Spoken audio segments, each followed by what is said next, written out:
From boardroom meetings to bedtime stories, Coffee in the Barn explores the delicate dance of balancing the demands of our professional lives with the joys and responsibilities of being moms. Join us each week as we discuss the latest trends in agribusiness, share insightful interviews with industry experts, and sprinkle in some heartfelt anecdotes about the humorous and heartwarming moments that come with being a working mom in agriculture. Well, welcome back to Coffee in the Barn after our long summer break, Morgan. Hi, how's it going? Well, I don't know. Summer's kind of a little chaotic around here. It's fun, but yet balancing everything seems to be, in my mind, a little more challenging than the traditional scheduled out school year. What about you? It's definitely a little bit more relaxed. I would say the kids are not in bed at their regular time because it's still so light out and nice out past 8 o'clock. So bedtime gets pushed a little bit later, and then they will sleep in a little bit later as well. So there's just different sleep schedules and different activities going on, and yeah, but for the most part, it's pretty relaxed. I was going to say, are you in your second or third trimester now, going into the heat in the summer? Almost in my third. But I was pregnant throughout the summer with my first one, so it's not too bad. Throw some dresses on and it's all good. No, dresses is the best thing when you're pregnant. Somebody was asking me what advice of what type of dress to buy. I said, you don't have to buy a lot of expensive maternity dresses. Just buy those empire waist type dresses. So, and you'd be fine. Oh, I know. My mom's like, oh, is that a new maternity dress? Is that? And I'm like, no, they're just the dresses that I've always had that are just a little bit more flowy. Yeah. It's just because my friends talk about maternity clothes, and I don't have any more. I've given them away, right? After I didn't need them, I gave them away. But I was just like, you don't have to shop in maternity. You just have to look for this style. Yeah. My sister and I have had since I've been through 2 pregnancies. She's been through 1. We have a maternity bin that we pass back and forth between us and some friends. And, it has different shorts and pants and variety of shirts. And so we haven't really had to buy much after we've, collected things over the last couple of years. And that's the way it should be. I mean, my sister and I did the same thing with the boys' clothes and stuff like that, just shuttling them around, and it seems to work. Oh, yes, for sure. But let's talk about summer, because summer working can be a challenge. I know what it was like to be in school, and I could not wait to summer vacation because that meant, no school, of course, but then the fair and all that fun stuff. But living it through my son, he was so excited for summer to come, and I'm so excited for school to come back. But do you feel like, just in general, is motivation more challenging for you from a career perspective in this summer? I mean, sometimes. Normally, if I have enough to do, I'm pretty dialed in. But when it is like super nice outside, I will take an extra long lunch or go take the kids for a walk, take the dogs for a walk, go play outside, take breaks if I'm at home, if the kids are around, just to kind of break up the day a little bit and actually be able to spend some time outside. Yeah, so I kind of so far balance it well. But as soon as, like 4:30, 5 o'clock hits, I'm like, all right, let's go outside and play. Like, I'm really trying to, I've been sitting inside all day working. I'm like, I need to go outside and do something. Like, let's go to the pool. Let's go to the park. I think I'm a little bit more willing to, not more willing, but I'm more motivated to go out and do stuff after work, especially at night when it's nice out, or plan things. Our daughter is, going to be 4 this fall, and I don't want to say has had a hard time with school ending, but she really misses her friends. And so I've been a little bit more intentional on trying to get together with either neighbors or friends that we have of kids the same age, at least once a week, or planning different activities and things so that she can go see friends or do things outside of just being at home, just because she is only at grandparents during the day or at home with us. So I do try to keep her as socialized as we can. Yeah, we utilize, and we got lucky because the lotto system, not all the kids get in, but the after school program that we use during the school year, that we use that for socialization for Arthur and keeping him active versus coming home and sitting on the couch and his iPad like he likes to do. Well, this summer we did the same thing and we were lucky to get in. From a budgetary standpoint, it's like, ouch, the weekly cost of it. But for him, it's good because he's active, he's doing different things, he's around kids all of the time. But it's still, I don't know, the schedule is just a little different because you have to take him to the program versus we just usually put him on the bus. But it is better than camps because I've done camps in the past. And the problem with camps is, it's not a problem, but for Arthur, it's a problem, is the schedule is always different between the camps, certain days of the week. And he has to have structure. He has to have routine. He has to kind of be around the same kids or he struggles, right, from a behavior standpoint. So that's a double bonus with the after school summer program that we have, that he gets a little camp feel. They go on field trips. I mean, they went bowling. They went go-kart racing. Nice. They go to the splash pad. They get ice cream every Friday. And I'm like, Fridays I like to get off early and go pick him up, but I'm not allowed to because ice cream's at 3:00. So I'm like, well, there goes my, break of the summer of having at least every other Friday afternoon off. But no, ice cream social takes priority. No. Yeah, I found it kind of hard to schedule. I know our kids are a little bit younger, but a lot of the activities for kids, either like summer school or like swim lessons or any sort of outside activity, is usually during the day, which I've found it a little bit more difficult to try and put our kids, Emma is going to be 4, so what activity can I put her in that's either on a Saturday morning or the same day during the week that would work for our schedule, and just trying to find other things to do. And at this point, it's been a little difficult to find actual activities for her to do during the day that are, I shouldn't say during the day, but during your work hours. Yeah. During my work hours. Yeah. I mean, they're fine now, just playing, all they want to do is play.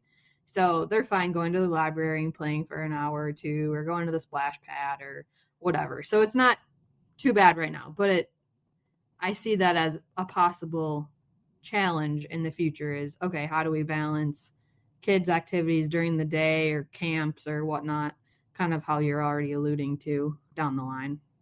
Well, yeah, and that's kind of what I wanted to touch on a little bit. And obviously we're coming back from spring break. Or spring break. Oh my gosh, summer break. Come on, let's get with the right season here because of the weather. It's not spring.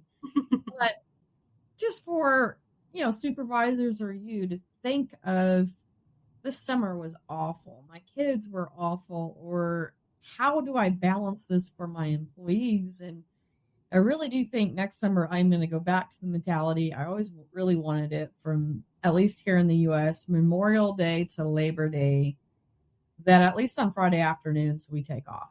So we work a 4.5-day week. Or because of my husband's work schedule, if we don't want to have just the afternoons off, we have every other Friday off. So I think next summer I'm going to go back to that philosophy and maybe look more at more camps, maybe versus the summer program, because obviously the summer program I have to pay even though we're not there. So sending him to grandma's for 2 weeks is, I'm still paying for the rest of the childcare that I need for the rest of the summer. But, things like that to consider of how can we help our employees in the summer with, school breaks or childcare breaks that we have. And that's always a challenge if, it's a snow day or it's a holiday that you don't have off at work to balance. And I think it's just, we need to start that conversation and kind of explaining how I do it, but also my employees. I'm like, I want you all to take your vacation. I don't let them carry over their vacation. And even though I'm entitled to the same amount of vacation, I'm excited that I'm going to take a week vacation yet before official back to school. Yeah, I'm looking to get something scheduled too. And I ran into we can roll over a certain amount of vacation or personal hours every year. But I found last year I didn't take time throughout the year just because we were just busy, and I didn't prioritize like taking a day here, a day there, etc. So when it came to like December, I was like, oh, I need to take like a handful of days between November and December and the holidays and stuff so that I don't lose those hours going into the new year. And so this year I've been a little bit more intentional on like planning like a Friday here, or I'm okay if we take a couple days during the week off because I have the time. And so actually taking the time and making sure to plan it. And I think that's the biggest thing, especially with how my schedule works, is I'm booked out like 3 weeks in advance. So when I'm talking to my husband or family about a trip, I'm like, okay, like let's get it on the books, at least 6 weeks in advance, so that when somebody says, hey, can you come to this farm, or can we plan this meeting, etc., I can be like, nope, I'm not available that week. Otherwise, I'm going to make myself available if we don't have anything planned. Yeah, I know how that goes. But I live with my mother is never one that likes to plan last minute thing. And I'm like, you do realize that with careers and all that and school schedules, we have to plan what we're going to do and when. We don't have to have like the final details, but if you're going to come for 2 weeks, I need to yes date. So she did that to me this summer. I was traveling between rural Pork and Spain, and I'm like, will you come down and will you help me get organized again? Because she loves to clean. So I let her know. And I'm like, when are you leaving, Mom? His dance recital Saturday. He really wanted you to go. It's like getting there to confirm when she's actually going to be here. To have her bedroom set up, because I'm sitting in my guest bedroom, which is a recording studio today, and it's my craft room and the home office and the spare bedroom. So it's like it does take a little planning to have company come. So yeah, I think that's a good topic. I think we also wanted to point in we talked about personally balancing life with children in the summer, and me, the sun, just draws me outside and things. But the biggest problem we have is, we just talked about vacation and trips, but it's hard to work around that. And you primarily work with the US, but I know you probably also have some international colleagues. But since I work with international companies and domestic companies, always the joke was the Europeans during the summer is like, you're not going to get anything done. Right. Basically July and the first part of August, if not all of August. So those 2 months from a European connection standpoint is challenging because they usually take extended long-term vacations. And, I ask my European colleagues, I'm like, how do you do that? Like, how do you shut off to where you're not going to think about anything for 2 or 3 weeks? Because if I did that, everything I have would just I'd get lost. Yeah, and I get lost. I'm like, do I want to come back? It's just like, next week I'm technically on vacation, but here's the thing. I'm going to be, Teams messages, emails. I'm going to be looking at them. I'm going to be responding. And that's for my sanity to think of not stressing about everything I'll have for the week. I'm gone.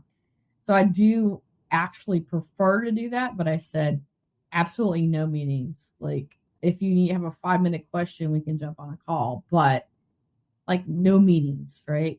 And I'm happy about that. But how do you balance that? Like, I got my vacation, my customers on vacation, my colleagues on vacation, because we also have to fill in for others. Liliana took a week off, and I said, Liliana, I'm having Liliana withdrawals. I really need you back to help manage this team and manage these projects because things are falling through the cracks because you're not here. I mean, what is some good advice for you of either managing around that from serving your customers to working with colleagues and helping them out be able to take vacations? Well, we have a really, I would say, relatively small team as far as on the tech support side within our research department and, just a swine technical support group. And so our team is really communicative, like during 4th of July. 4th of July fell on a Thursday this year. Some of them had Friday. They were taking off because either daycare was closed or it was going to be nice out and they had projects that they wanted to do. And so for the most part, we communicate really well saying, is anybody going to be in or out, this day or that day? I try to communicate as soon as I can on when we are taking vacation. I keep my calendar relatively up to date as much as I can. So for the most part, we just communicate, between the 3 and 4 of us on who has stuff going on and when people are going to be gone so that we can kind of fill in when we need to or make accommodations in case we know that 2 people are gone. We know who the go-to contact person is. And, kind of as I'm moving into the fall and maternity leave, we have multiple conversations also like, okay, what projects are currently happening that need eyes on them to keep them going. And when I was on maternity last time with our second, this is just my personal preference, but I don't do good just completely disconnecting. I'll have a response on my email saying I'm on maternity leave or I'm out of the office. If you need immediate assistance, contact so-and-so. But for the most part, I usually keep an eye on my emails just so that I can flag the things that I can either get done quickly or that aren't as of a pressing issue. And those that need to get done right away, I'll just, hand off to somebody else if I can. But just for my own mental sanity, I don't like being completely disconnected. And I like being able to keep track of what's going on just because I'm so organized and I like to know what's going on and what changes have been made. And I keep notes of everything with different customers and clients and whatnot. So moving into this maternity leave, that's how I'm kind of framing how this maternity leave will go as well. But I know every pregnancy is different. I'm going to have 3 kids at home now instead of 2. My husband and I switch off on when we take our maternity and paternity leave. And, we have help and whatnot. But the plan as of now is to kind of do it the same way that I did before. But if it's not working, I'll ask for help and I'll communicate to my team okay, I need to take the full, 8 weeks or whatever it is. Because, every baby's different too. So we'll see how it goes. But that's kind of, communication is just the biggest thing, I would just have to say. Communication and planning. Well, I was going to say, I do not use the auto replies because I'm notorious for responding anyways. I figured if I don't respond in 2 days, people should know I'm traveling. But I've had some colleagues, and I won't mention their names, but you'd have auto replies, and 30 minutes later, you have a response. And I'm like, why do you have an auto reply if you're going to respond 30 minutes later? So I do have an auto reply scheduled for my vacation. So we'll see on how much I do or don't do on time. Yeah. I normally don't use an auto reply either. I just either reply, I'm out of town for a couple days, I'll get back to you, or do you need this within the next day or 2? If so, I'll have somebody else handle it. I was going to say, from a leadership perspective, my biggest thing is that I truly know when my employees are on vacation, and I consciously, as Grace is reminding me, right? My dog in the background, but I consciously try to not bother them. And I tell the team not to email them, don't ask them. So I'd be curious to see how this goes with my team here coming up. But I truly know when they're on vacation or not. And then I ask him, like Liliana had vacation and she's got some family stuff going on. I said, "Are you available?" And she's like, I asked permission to know if she's back or not. So it's just having that respect for your employees, because I think it's important for everybody to take the vacation. But I'm also working on the fact that I need to show while I'm on vacation to my employees so they know that they can enjoy theirs as well. Yeah. But from a business management standpoint, it takes on a different thing. I mean, communication's key.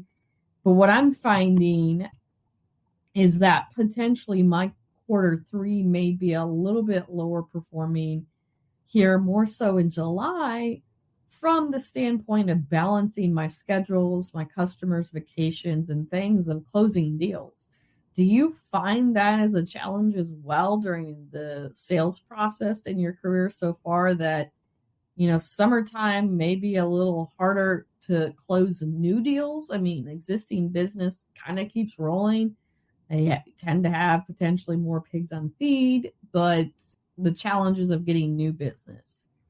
I think it's more, I would say yes, in part. And I think it's more just the scheduling of the meetings and communication between people. Like in the spring, we have planting. So that you're probably not going to get any meetings between April and May. And then June is World Pork. And then school's out. And then a lot of people take vacation the end of June, 4th of July. And so there's a lot of meetings that we wanted to have in June, but they kept getting pushed because people were on vacation. And so things are a little bit slower paced, I would say, through like June and July. And then, come September, you start harvesting again. So it's kind of it goes up and down, I would say.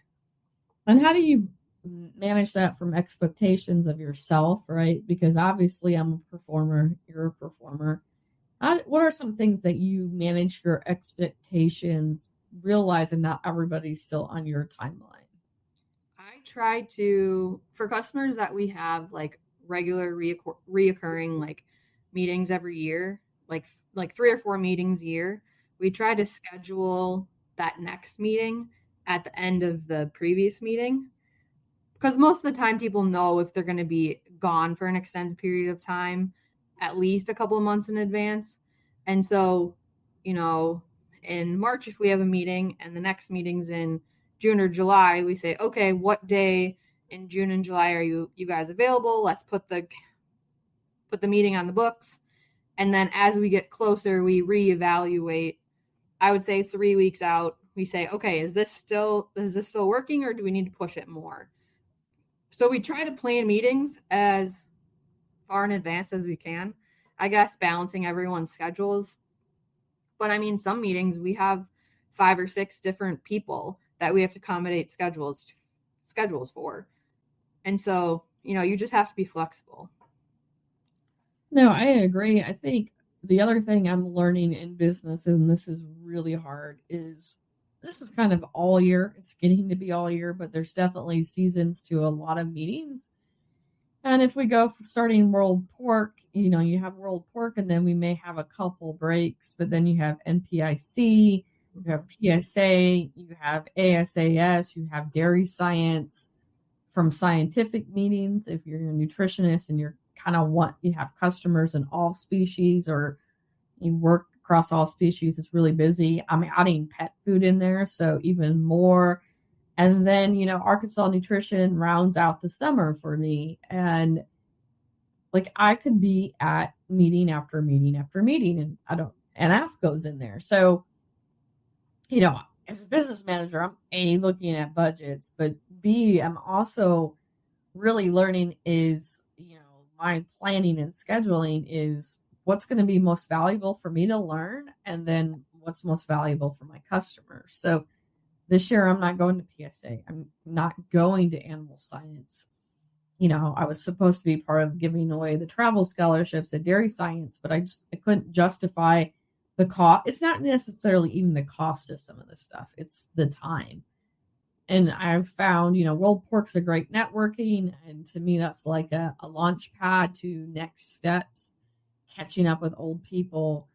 But, really, I'm finding to conduct business is better one-on-one and planning those meetings accordingly, and maybe not so many virtual meetings unless it's just existing project work or existing business you need to touch base with. But I'm really feeling, more value of the one-on-one meetings. I excel in that, to where all these extra meetings are additional costs, travel expenses, registration costs.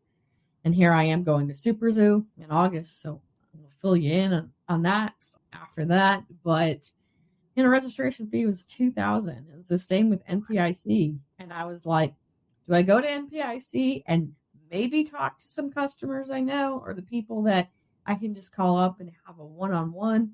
Or do I take that revenue and invest in new customers that I need to meet? And so business development is key for me.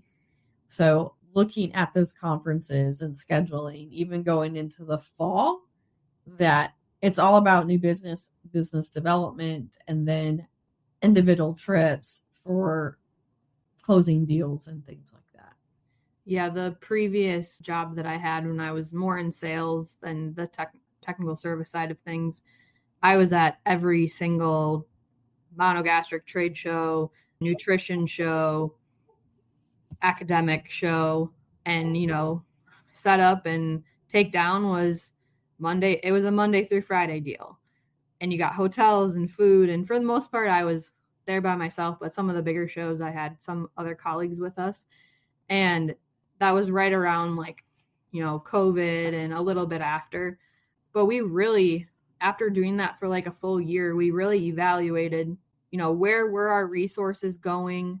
Were we just there to have a presence? Was a booth really necessary? And so then, moving forward the next year or two, we really pulled back on how many trade shows we actually were attending as far as a booth representation. And, we almost got as much out of the meeting going and just walking around and talking to people as we did, having like a designated booth spot. And I don't know if it was more like, for me personally, like I don't want to say fear of missing out type thing, but like I always thought that I had to be at like all of the meetings, because I was like, well, I just need to be there. I don't want to miss anything type thing. But I've learned that, if there is already, 2 or 3 people from our team that are already attending, am I gonna benefit from also being there, or can those individuals just communicate back to our team what they learned?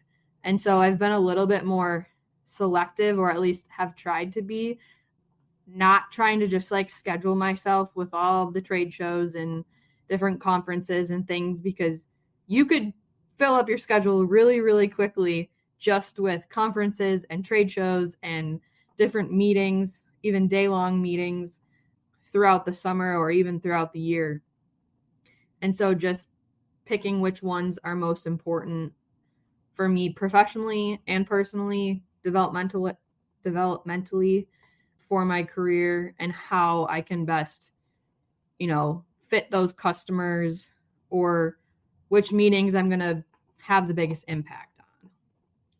I couldn't agree more. And I go back to my AB Vista time, right? I was traveling 80 to 90%. And Pete said, well, it was kind of your own doing. And I almost think if I would have had more of the mindset, because at Comeback, it was more like that. There's more of us in the species, so we can divide and conquer. But early on in your career, you feel like you have that fear of missing out, or I need to learn something new, and have an intern right now, and I send some conferences. Oh yeah, I want to go, and I want to go. And I said, well, we're going to talk about it from a budget standpoint, and who does it make sense to go? Because I think some of them have value of us going as a company, but who goes is better on the budget. And I'll use a great example, the AFCO meeting, and we do regulatory consulting, and we have regulatory in a lot of our customer projects. So that's an important area that I keep up on. but it's in San Antonio. Well, guess who lives in San Antonio? Liliana. She has no hotel cost, no flight cost. She's just there and can commute in every day and get the needed benefit out of it. So I'm like, you go do that, you get a report, we can feed that back to our clients, and it's a win-win where, like IPPE, I really didn't want to plan on 2025 until my customer said, oh yeah, you need to go. And I'm like, could I just send somebody instead? Because that's like an event that I would, maybe want to miss out on. But yeah, I'm struggling to balance looking at my calendars like September, well, the Lehman Conference, Minnesota Nutrition Conference, Midwest Swine Nutrition Conference, and a few other things. And I'm like, I really think I got to pick one. And the Lehman's more geared to veterinarian. So I think I'm going to go to the more general Minnesota Nutrition because I do more than just pigs. So it would be more value. And I can plan my customer meetings around that while I'm in the area. And I don't have to come in on a weekend for that event. So that's me picking and choosing. Yeah, everybody goes to the Lehman Conference, but value, right? If I'm going to sit in on some of the meetings, I need to be valuable from an education standpoint. And I also need to be able to conduct business. So Mankato is like the perfect place for me to be able to do that. And that's just an example of setting the priorities. And don't be mad at your bosses if they tell you can't go or you don't need to go. Yeah. The fear of missing out, you're not missing out. Yeah, you'll miss people and it's fun, but we don't have to be everywhere all the time. Yeah, and I've learned that too. I used to be always the one being like, okay, I'll go. But I think that stemmed from me, the previous job of always kind of having to go. And so I just kind of thought it was like an expectation that, you need to go type thing. And, we do have, I don't want to say mandatory meetings, but, Iowa Pork and World Pork are the two mandatory meetings that everyone has to be at every year because we have internal meetings before. And then a lot of our customers are within those meeting regions as well. And, Minnesota Pork is now another one that I have gone to the last couple years, given that a lot of my customers are there as well. And so I would say those are the three main ones that I'm like, okay, I have to be there every single year. And then like NPIC is in the Wisconsin Dells, and it's convenient for me. I didn't go to the meetings this year, but because we had a handful of other people at the meetings, but we brought a bunch of customers in from around the Midwest. And so I was still able to go up and attend customer just dinner outings and socialize with our customers during the evenings because I'm only an hour away.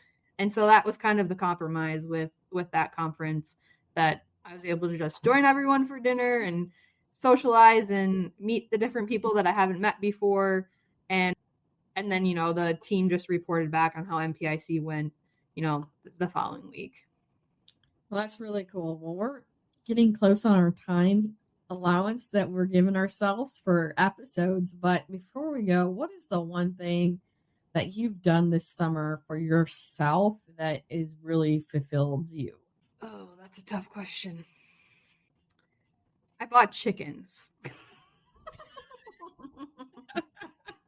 You bought chickens. Well, that kind of sounds like mine, but yes, the chicken saga importance. I really enjoy a garden, and so my garden this year is like twice the size of it as it was last year. And I planted some new plants this year that I've never planted before, and so I'm kind of experimenting a little bit on my garden and the different size of plants and where to put things. I also my sister and I got 8-layer chickens, and we built a coop. And so we have chickens, and we're very, our kids are in love with them, especially Emma. She loves to just carry them around and perch them on her arm. And so that's been one of our fun summer projects, the garden. Oh yeah. And I started sourdough. So I've been experimenting with different sourdough recipes and I don't want to say homesteading things, but there's a lot of people in, I would say, my generation that seem to be doing a lot of the same things. But yeah, so, and Emma really enjoys helping me mix the sourdough bread and whatnot. She's content as long as I get all the ingredients in the bowl. She'll sit there and just mix things with her hands for a solid 20 minutes. So it keeps her occupied, and every single time she sees me pull it out, she wants to help. So, between those three things, that's kind of been our, I guess, different summer hobbies that we've had. Well, my summer hobby has been kind of brought chaos to my house, and I have to give my mom kudos for helping me with this project because I traveled after I did this. So we lost our kitten we had. We think somebody took it again. So we said, if we have cats again, they are only going to be indoors. And so we went to the shelter, and I'm like, well, I'll foster a mama cat and keep the mama cat and one kitten. Her name's Maui. She had 3 beautiful kittens, and I'm like, oh, worst case scenario, 4 cats is doable in a house, right? No, well, they needed a foster home for 4 more. So we have a house full of 8 kittens.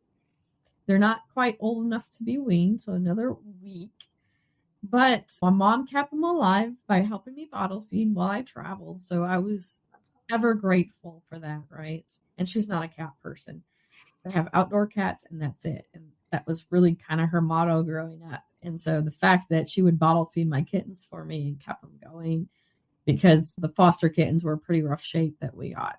Maui's a blessing, but it's turned out more than I thought I would really enjoy. And I think it was God teaching me again of how much joy animals brought to my life. And obviously I can't have pigs and chickens because of biosecurity, and just we live in town and things like that. So the joy of having cats, and then here, when I was younger in my career, I loved cats and dogs, but I went to the zoo and I'm like, oh, I'd love to work with big cats. And I stuck with pigs because that was safe, right? And begged my husband, I said, there's a zoo job open for a nutritionist out in San Diego. Can I apply? And he's like, oh, no, we're not going to California. So I've always had that desire, right, to work beyond pigs. Everybody knows me as a swine nutritionist, but it's really animals. And here I've always told my husband, if he passes away before me, I'll be that crazy cat lady, right? And I have a husband who's supporting me being the crazy cat lady. We're actually going to build a cat research facility. So it's the start of my colony. And the pure joy that they have brought to not only my life, my son's and my husband's. It's a little chaos. They do make a little mess where you go through bags of cat litter and cans of cat food. But it's been a wonderful summer experience. And yet they're to the point like, what did I sign up for? Keeping these, can you get that cat colony room done like now, hun? But yeah, that's my summer. So I guess we're going to cut it off there because we do have some other stuff to talk about from this summer yet in future episodes. Sounds good. We'll see you next time. Yep. See you next time.